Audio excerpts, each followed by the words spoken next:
মনে রাখবেন, ভাঙ্গা জিনিসগুলাকে আল্লাহ এমনভাবে সুন্দর করে নতুন করে সাজাবে, আপনাকে এমন সুন্দর জীবন দান করবে, যারা আপনাকে নামাতে চেয়েছিল তারা আপনি পর্যন্ত আর পৌঁছাতে পারবে না। সুবহানাল্লাহ।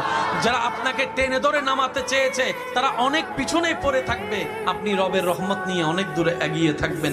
মনে রাখবেন, শুধু একটু সয়ে যাবেন, একটু ধৈর্য ধরে থাকবেন, একটু সহ্য করে চুপ করে থাকবেন।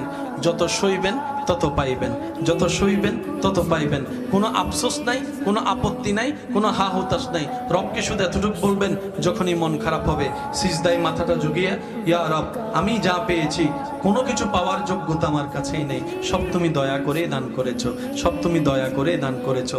একটা জিনিস পাওয়ার যোগ্যতা আমার নাই, এই চোখ পাওয়ার মতো যোগ্যতা আমার কাছে নেই, এই কান শোনার মতো কান আমার কাছে নেই। আল্লাহ, কোনো কিছুরই পাওয়ার যোগ্যতা নাই, তুমি দয়া করে দেখার জন্য দুইটা চোখ দিয়েছো, তোমার দরবারে শুকরিয়া। সৃষ্টির সবকিছুই সুন্দর, অসুন্দর তো মানুষের মন মানসিকতা।